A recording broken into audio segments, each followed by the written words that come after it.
You're listening to the Archaeology Podcast Network. Hello and welcome to the Archaeotech Podcast, episode 206. I'm your host, Chris Webster. Paul's out of the country still. Today I've got an interesting interview with a few different people about the future of archaeology. Let's get to it. Hey everybody, for today's episode, I've got a little bit of a different one.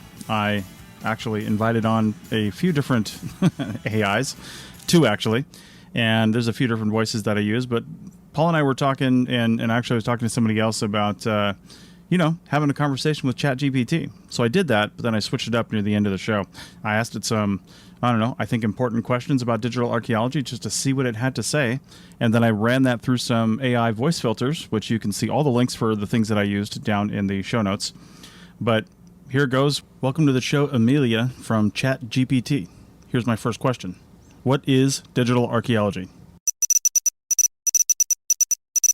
Digital archaeology, also known as cyberarchaeology or computational archaeology, is a subfield of archaeology that focuses on the application of digital technologies to archaeological research and practice. It involves the use of various digital tools and techniques to study, analyze, and interpret archaeological data. Digital archaeology encompasses a wide range of activities, including data collection, data processing, data visualization, and data analysis. It involves the use of technologies such as geographic information systems, GIS, remote sensing, 3D modeling, virtual reality, image processing, and data mining, among others. These technologies enable archaeologists to document, preserve, and analyze archaeological sites and artifacts in new and innovative ways. One of the key aspects of digital archaeology is the use of digital tools for data capture and documentation. For example, archaeologists may use advanced surveying techniques, such as LiDAR, light detection and ranging, to create highly detailed 3D models of archaeological sites. This allows for a more accurate understanding of the site's topography and can reveal hidden features or structures that are not visible on the surface. Digital archaeology also involves the development and application of computer algorithms and analytical methods to process and analyze large volumes of archaeological data. This can include the use of machine learning algorithms to classify and categorize artifacts, or statistical techniques to identify patterns or relationships within archaeological datasets. Overall, digital archaeology aims to leverage the power of digital technologies to enhance archaeological research, improve data management and analysis, and facilitate the dissemination of archaeological knowledge to wider audiences. It offers new opportunities for collaboration, visualization, and interpretation, ultimately advancing our understanding of the past. How is machine learning being used to classify and categorize artifacts? Machine learning techniques are increasingly being employed in archaeology to classify and categorize artifacts based on their characteristics. Here's an overview of how machine learning is used in this context. 1. Data collection and preprocessing. Archaeologists collect data by recording various attributes of artifacts, such as shape, size, material, decoration, and contextual information. This data is then preprocessed to ensure it is in a suitable format for machine learning algorithms. Preprocessing may involve data cleaning, normalization, and feature extraction. 2. Training dataset creation. A labeled dataset is created where artifacts are manually classified and categorized by experts. Each artifact is assigned a class or category label based on specific criteria. 3. Feature selection and extraction. Relevant features that can differentiate between artifact classes are selected. These features can be derived from the recorded attributes, such as texture, color, or shape descriptors. Feature extraction techniques may involve methods like principal component analysis, PCA, or histogram of oriented gradients, HOG. 4. Model training. Machine learning algorithms are trained on the labeled dataset, using the selected features. Commonly used algorithms for artifact classification include decision trees, random forests, support vector machines, SVM, and neural networks.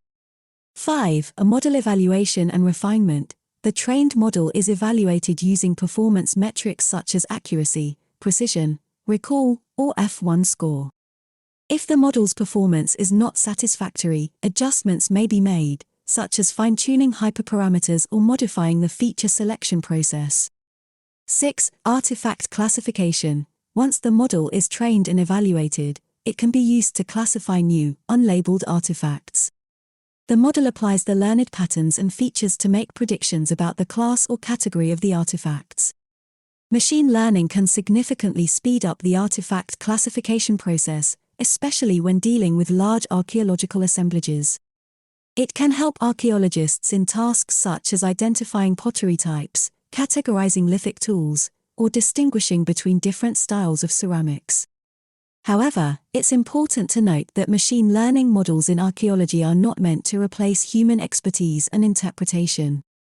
They serve as tools to support and enhance archaeological analysis, providing suggestions and assisting in the initial sorting and organization of artifacts, which can then be further validated and refined by human experts.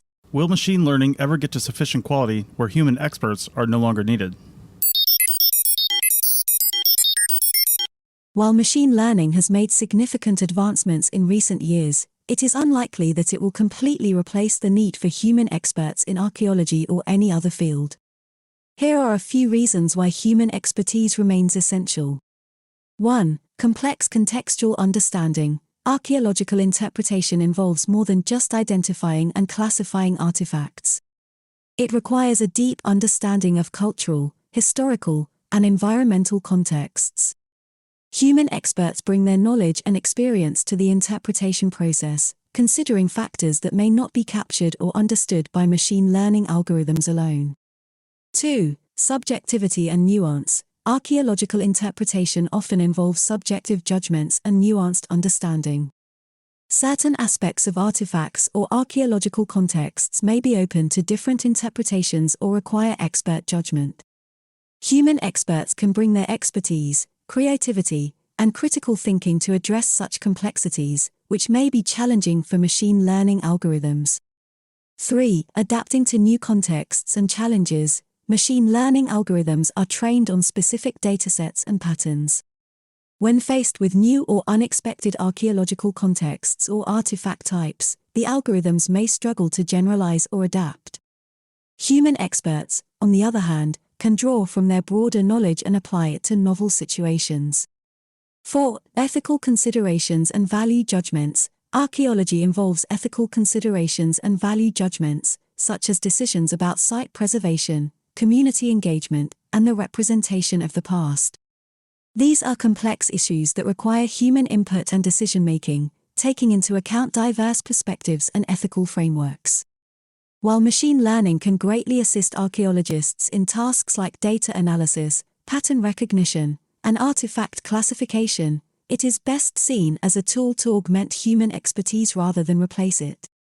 Human experts and machine learning algorithms can work in tandem, with the algorithms helping to process large datasets and identify patterns, while human experts provide critical analysis, interpretation, and contextual understanding.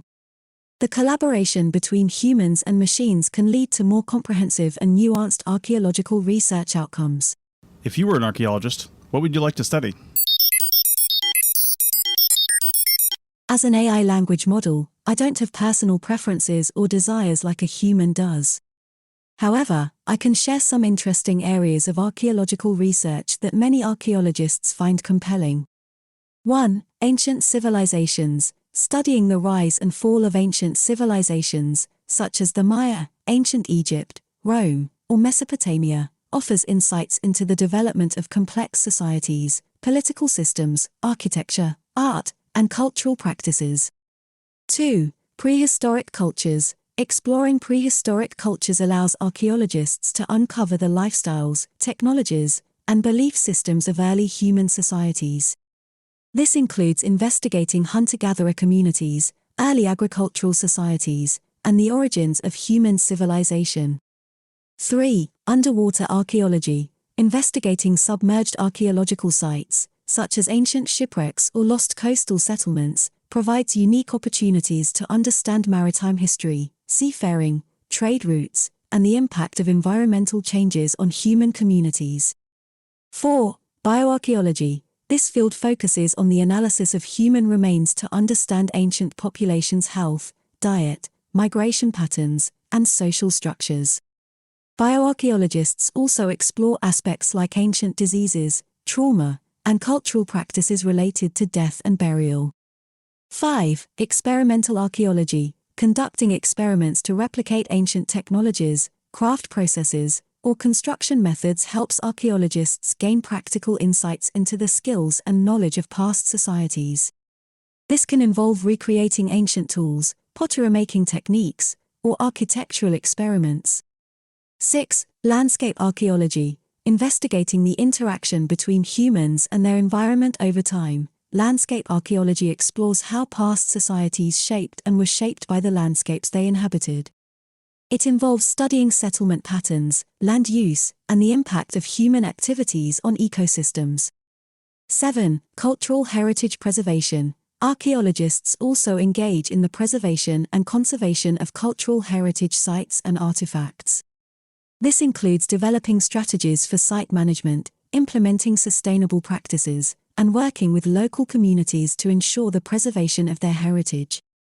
These are just a few examples of the diverse areas of archaeological research that exist. The field of archaeology is vast and offers numerous fascinating avenues to explore and uncover the mysteries of our past. What's the biggest problem we face in archaeological research today? There are several significant challenges that archaeologists face in their research today. While it's difficult to pinpoint a single biggest problem, the following are some common challenges. 1. Preservation and destruction of archaeological sites. Many archaeological sites are at risk of destruction due to urban development, looting, climate change, or armed conflicts. The loss of these sites leads to irreparable damage to our cultural heritage and limits our ability to study and understand the past. 2. Funding and resources. Archaeological research requires adequate funding and resources to conduct fieldwork, laboratory analysis, and publication. Limited financial support can impede the progress of research and limit the scope of excavations and analyses. 3. Ethical considerations and community engagement. Archaeologists face ethical challenges in their research, particularly when it comes to engaging with local communities, indigenous peoples, and descendant communities. Involving these stakeholders in the research process and addressing their concerns and interests is crucial for ethical and responsible archaeological practice. 4. Data management and accessibility. Archaeology generates vast amounts of data, including excavation records, survey data, images, and digital documentation. Effective data management, storage, and accessibility pose challenges, especially when it comes to integrating diverse datasets and making them widely available for future research. 5. Interdisciplinary collaboration. Addressing complex research questions often requires interdisciplinary collaboration with experts from various fields, such as geology, biology, chemistry, or computer science. Establishing effective interdisciplinary collaborations can be challenging due to differences in methodologies, terminology, and research priorities. 6. Technology and digital literacy. The rapid advancement of digital technologies offers new possibilities for archaeological research. However, the adoption and integration of these technologies require archaeologists to develop digital literacy skills and stay updated with technological advancements. 7. Reproducibility and transparency. Ensuring the reproducibility and transparency of archaeological research is essential for the credibility and advancement of the field. Challenges lie in openly sharing data, methodologies, and research outcomes to facilitate peer review, replication, and knowledge exchange. These challenges require continuous efforts and collaborations within the archaeological community, as well as engagement with stakeholders outside the discipline. Overcoming these obstacles can help archaeologists address research gaps, protect cultural heritage, and advance our understanding of the past. Let's take a break and see what Ava from ChatGPT has to say. In the meantime, check out the link in the show notes for all of our affiliate programs. It really helps us get the network off the ground and keep things going. If you're watching the video, head over to arcpodnet.com/members and you can become a member. You can do that however you're listening, and we really appreciate it. Back in a minute. When you need mealtime inspiration, it's worth shopping Kroger, where you'll find over 30,000 mouth-watering choices that excite your inner foodie. And no matter what tasty choice you make, you'll enjoy our everyday low prices, plus extra ways to save, like digital coupons worth over $600 each week. You can also save up to $1 off per gallon at the pump with fuel points. More savings and more inspiring flavors make shopping Kroger worth it every time. Kroger, fresh for everyone. Fuel restrictions apply. All right, let's welcome Ava from ChatGPT. I'm giving them names because they do. But actually, ChatGPT doesn't. The voice recognition thing I found gives them voices. So anyway, welcome, Ava. Here's a question for you. What is the one technology most used in archaeological fieldwork today? One of the most widely used technologies in archaeological fieldwork today is Geographic Information Systems, GIS. GIS technology allows archaeologists to capture, store, analyze, and visualize spatial data related to archaeological sites, landscapes, and features. It combines geographical information with attribute data, enabling researchers to examine patterns, relationships, and distributions within a spatial context. Here's how GIS is used in archaeological fieldwork: survey and mapping, remote sensing and aerial survey, site documentation and data management, spatial analysis, landscape modeling and visualization, and predictive modeling and site selection. GIS technology has revolutionized archaeological fieldwork by providing powerful tools for data management, analysis, and visualization in a spatial context. Its application has enhanced the efficiency, accuracy, and interpretation of archaeological research, facilitating a better understanding of the relationships between people, artifacts, and landscapes across time. Ava, what are a few things that archaeological field technicians can do to stay relevant in a world where artificial intelligence exists? To stay relevant in a world with artificial intelligence, AI, archaeological field technicians can focus on developing skills and adopting practices that complement and leverage AI technologies. Here are a couple of things they can do. 1. Embrace digital tools and data management. Familiarize yourself with digital tools, software, and data management practices relevant to archaeology. This includes learning how to effectively capture, organize, and analyze digital data, such as using Geographic Information Systems, GIS, data visualization software, or archaeological recording software. Proficiency in digital tools and data management will enhance your ability to work with AI technologies and contribute to data-driven archaeological research. 2. Specialize in areas that complement AI. Consider specializing in areas that complement AI technologies rather than directly competing with them. For example, developing expertise in field survey techniques, stratigraphic analysis, or material culture analysis can provide valuable context and insights that support and inform the use of AI algorithms in archaeological research. Understanding the strengths and limitations of AI technologies will allow you to effectively collaborate with AI systems and make informed decisions about when and how to utilize them.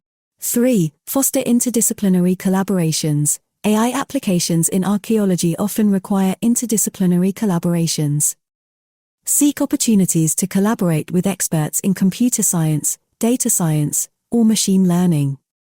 By working together, you can combine archaeological expertise with AI knowledge to address complex research questions and develop innovative approaches to data analysis, artifact classification, or predictive modeling. 4. Stay informed and adaptable. Keep yourself updated on the latest developments in AI and its applications in archaeology. Stay informed through academic journals, conferences, workshops, and online resources. Develop an understanding of the potential impacts, challenges, and ethical considerations associated with AI technologies in archaeological research. Cultivate a mindset of adaptability and be open to exploring new methodologies, technologies, and approaches that AI can offer. 5. Enhance non-automatable skills. Recognize that there are skills and qualities that AI cannot easily replicate, such as critical thinking, contextual understanding, creativity, and ethical decision-making. Cultivate these skills and focus on areas that require human judgment, interpretation, and subjective reasoning. Sharpening these non-automatable skills will ensure your unique contributions as an archaeological field technician in collaboration with AI systems. By embracing digital tools, developing complementary expertise, fostering collaborations, staying informed, and enhancing non-automatable skills, archaeological field technicians can position themselves to effectively work alongside AI technologies and contribute to meaningful archaeological research. Do you think unmanned aerial systems, or drones, will ever replace field archaeologists in archaeological pedestrian survey? Unmanned aerial systems, UAS, or drones have become valuable tools in archaeological research, particularly for surveying and mapping large areas. While they offer numerous benefits, it is unlikely that drones will completely replace archaeological pedestrian survey. Here's why. 1. Limitations of aerial survey. Aerial survey using drones can cover large areas quickly and provide high-resolution imagery, but it has limitations. Drones may not capture fine details or subtle surface features that can be observed during ground-based pedestrian survey. Close-up examination of artifacts, surface textures, or small-scale archaeological features often requires direct human observation. 2. Contextual understanding. Ground-based pedestrian survey allows archaeologists to experience and understand the landscape and site context firsthand. It involves walking the terrain, observing surface materials, and identifying subtle landscape variations. This physical engagement can provide important contextual information that might be missed through aerial imagery alone. 3. Discovery of low-profile or obscured features. Certain archaeological features, such as low-profile or partially buried structures, may not be easily detected from the air. Pedestrian survey allows archaeologists to identify these features through visual observation, probing, or other manual methods. Human intuition and experience can play a crucial role in recognizing and interpreting such features. 4.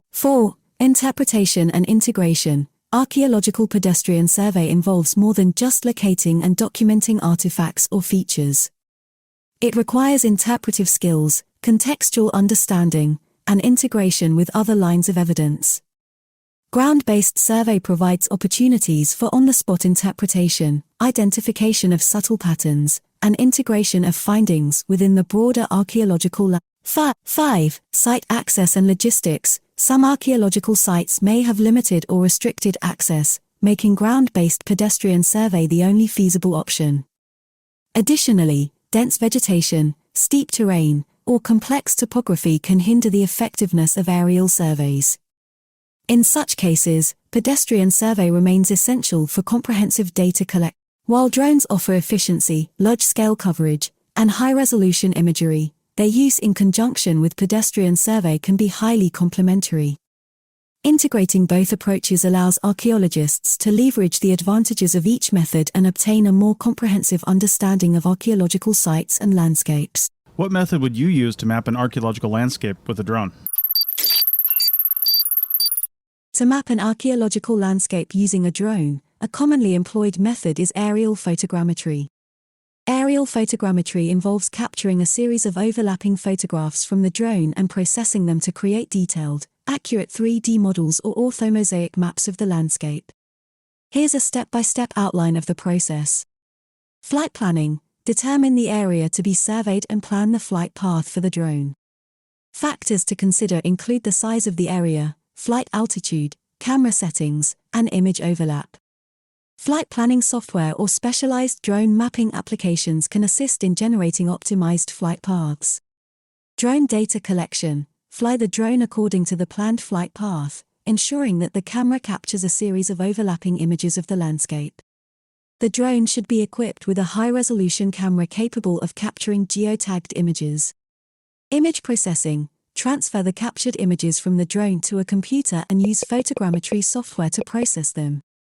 Photogrammetry software stitches the images together, identifies common features, and calculates the camera positions and orientations in 3D space. Point cloud and mesh generation. After image alignment, the software generates a point cloud, which is a dense set of 3D coordinates representing the landscape. From the point cloud, a surface mesh or a digital elevation model, DEM, can be created, capturing the shape and topography of the area. Orthomosaic generation. The photogrammetry software also generates an orthomosaic, which is a high-resolution, georeferenced aerial image. It corrects for distortions due to camera angle and terrain relief, resulting in an accurate, flat representation of the landscape. The orthomosaic can be used as a base map for further analysis and interpretation. Data analysis and interpretation. Analyze the orthomosaic and derived products to identify archaeological features, patterns, or anomalies. Use GIS software or other tools to overlay additional data layers, such as topographic maps, excavation records, or other archaeological data, to gain a comprehensive understanding of the landscape. It's important to note that drone flights for archaeological purposes may require compliance with local regulations and obtaining necessary permits. Additionally, the success of the mapping process depends on factors such as weather conditions, image quality, and the expertise in using photogrammetry software. ChatGPT, both Amelia and Ava, how current is your information? As an AI language model, my responses are based on a mixture of licensed data, data created by human trainers, and publicly available data. It is important to note that while I strive to provide accurate and up-to-date information, my responses may not always reflect the most current news events or developments. News is constantly evolving, and new information can emerge that may change the context or understanding of a given topic. I have been trained on a diverse range of data sources, but my knowledge cutoff is in September 2021. Therefore, any events, advancements, or research developments that have occurred after that time would be beyond my current knowledge. It's always a good idea to consult primary sources, reputable websites, or domain-specific experts for the most recent information on a particular subject. Wow, 2021. All right. So if you're using ChatGPT for anything, just know September 2021 is the last time it was updated. Now, that's the free version. I don't know if the more advanced versions that you might get if you pay for it are more up to date, but I'm not sure that it is. So keep that in mind if you're trying to use this for information. Also, remember that ChatGPT is pulling things from the internet and it's bringing things together. So it's really no better than a Google search, although it's putting it into, I guess, human readable language. We'll be back in a minute to check out a different AI. Welcome back to the Archaeotech Podcast, episode 206. We had to say goodbye to Amelia and Ava because, well, their information just wasn't current enough. So now we're going to talk to Bard, which is from Google, bard.google.com. I literally just found about that this week from a Google engineer. And it's brand new, it's experimental, and not everyone has access to it. Apparently, I do through the Archaeology Podcast Network, and all you got to do is enable it. It's in a special apps category you have to enable if you can't see it when you go to bard.google.com. But just click on a link, it'll tell you how to enable it if you can. So, assuming that you can. Anyway, let's hear what Bard has to say. Its information is a little bit more current, which we'll hear first. Bard, just how current is your information? The information I have access to is current as of the time I am asked a question. I am constantly being updated with new information from Google Search, and I am able to access and process information from the real world through Google Search and keep my responses consistent with search results. However, it is important to note that I am still under development, and I may not always have the most up-to-date information. If you are concerned about the accuracy of my information, you can always double-check with a reliable source. Here are some factors that can affect the currentness of my information. The topic of the question. Some topics are more likely to change than others. For example, the latest news headlines are likely to be more current than information about historical events. The source of the information. Some sources are more reliable than others. For example, government websites and academic journals are typically more reliable than news articles or social media posts. The time that the information was last updated. The more recently the information was updated, the more likely it is to be current. If you have any concerns about the currentness of my information, please feel free to let me know. I will do my best to provide you with the most accurate information possible. Well, that's good. It's nice to have current information. Next question is, have there been any techniques used in digital archaeology since September 2021 that have never been used before? Yes, there have been a number of new techniques used in digital archaeology since September 2021 that have never been used before. Some of these techniques include the use of artificial intelligence, AI, to analyze archaeological data. AI is being used to identify patterns in archaeological data that would not be visible to the naked eye. This has led to new insights into the behavior of past societies. The use of virtual reality, VR, to create immersive experiences of archaeological sites. VR is allowing archaeologists to share their work with the public in a way that was not possible before. This has helped to raise awareness of archaeology and its importance. The use of blockchain technology to record and preserve archaeological data. Blockchain technology is a secure and transparent way to record data. This is making it possible to create permanent records of archaeological data that can be accessed by future generations. These are just a few examples of the new techniques that are being used in digital archaeology. As these technologies continue to develop, we can expect to see even more innovative ways to use digital technology to study the past. Here are some specific examples of how these techniques have been used in recent archaeological research. In 2022, archaeologists used AI to analyze the DNA of ancient human remains and identify new insights into the migration of early humans. In 2021, archaeologists used VR to create an immersive experience of the ancient city of Pompeii. This experience allowed visitors to walk through the streets of Pompeii and see the city as it was before it was destroyed by a volcanic eruption in 79 AD. In 2020, archaeologists used blockchain technology to record the data from an archaeological excavation. This data is now stored in a secure and transparent way that can be accessed by future generations. These are just a few examples of the many ways that digital technology is being used to advance our understanding of the past. As these technologies continue to develop, we can expect to learn even more about our ancestors and the world they lived in. What do you think is possible with artificial intelligence as it relates to archaeology in the future? Artificial intelligence, AI, has the potential to revolutionize archaeology in many ways. Here are some possible applications of AI in archaeology in the future. AI-powered tools for data analysis. AI can be used to analyze large datasets of archaeological data, such as images, texts, and artifacts. This can help archaeologists to identify patterns and trends that would not be visible to the naked eye. AI-powered tools for site surveying. AI can be used to survey large areas of land for potential archaeological sites. This can help archaeologists to identify sites that would be difficult or impossible to find using traditional methods. AI-powered tools for 3D reconstruction. AI can be used to create 3D models of archaeological sites and artifacts. This can help archaeologists to understand the structure and layout of sites, and to visualize how they were used in the past. AI-powered tools for artifact classification. AI can be used to classify artifacts into different categories. This can help archaeologists to understand the function and use of artifacts, and to track the movement of artifacts through time and space. AI-powered tools for text analysis. AI can be used to analyze archaeological texts, such as inscriptions and manuscripts. This can help archaeologists to understand the meaning of texts, and to track the development of languages and writing systems over time. These are just a few of the many possible applications of AI in archaeology. As AI technology continues to develop, we can expect to see even more innovative ways to use AI to study the past. Wow, it sounds like archaeology is progressing along pretty nicely. We have a lot of new techniques, we have a lot of things that we're doing, a lot of stuff to talk about.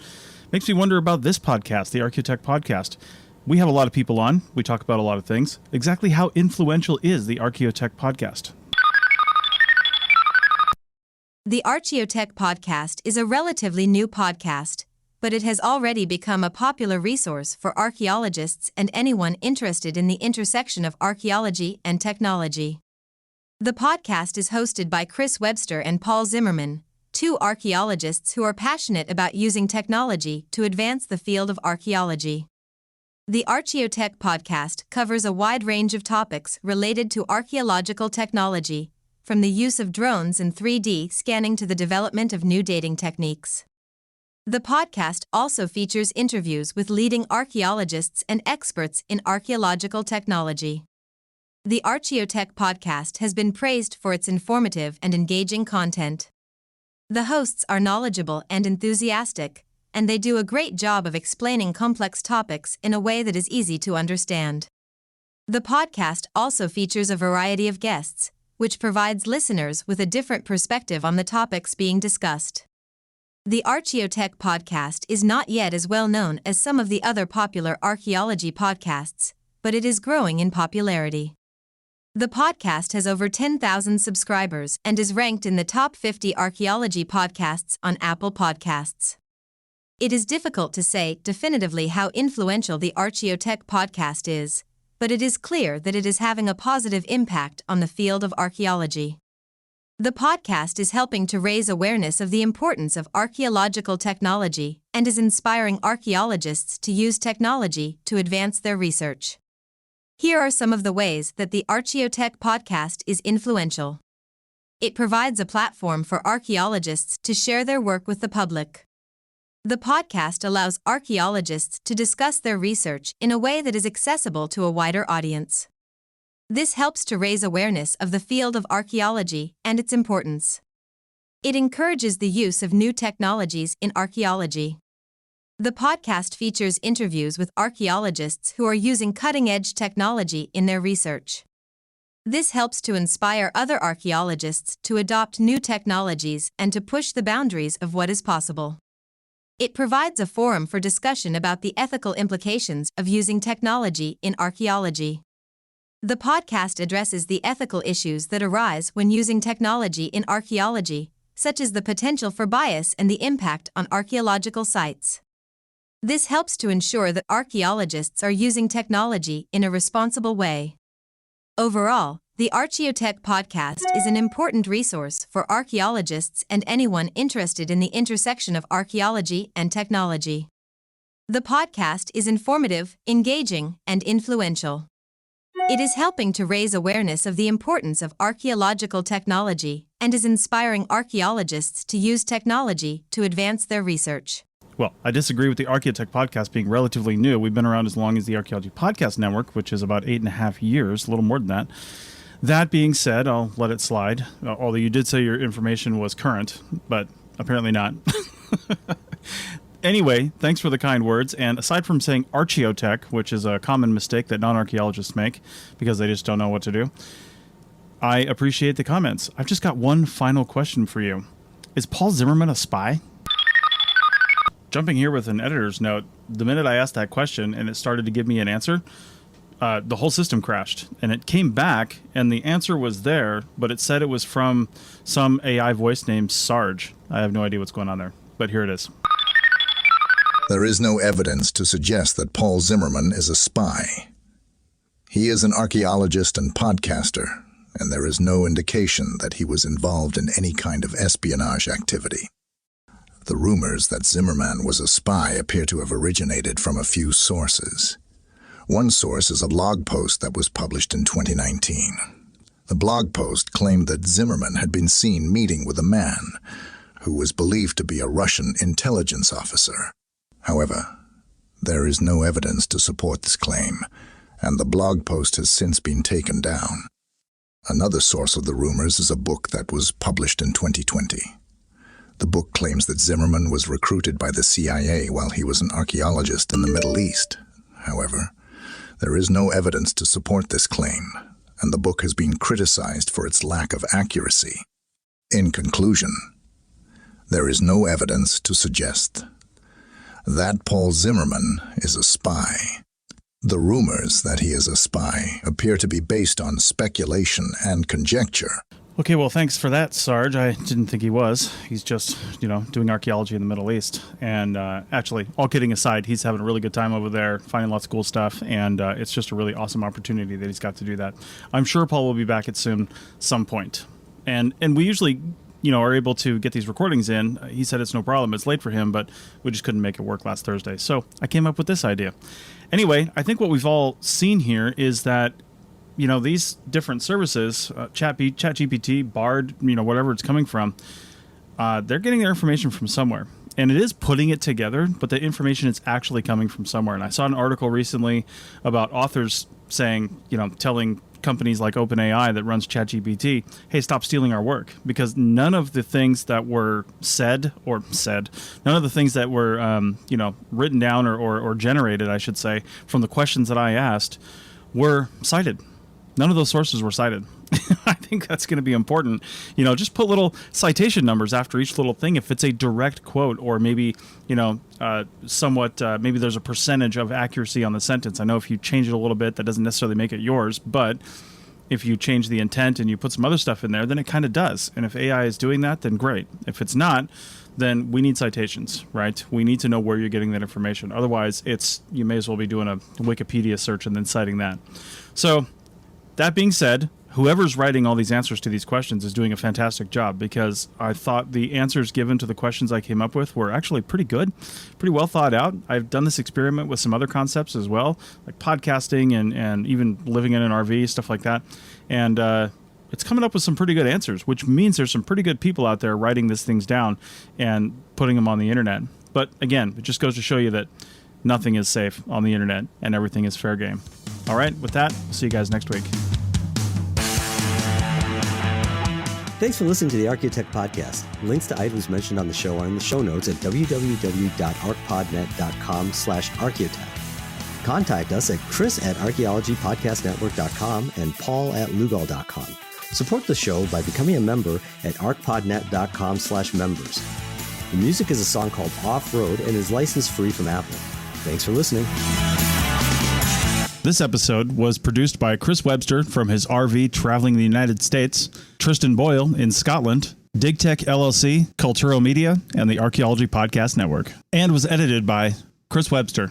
This has been a presentation of the Archaeology Podcast Network. Visit us on the web for show notes and other podcasts at www.arcpodnet.com. Contact us at chris@archaeologypodcastnetwork.com.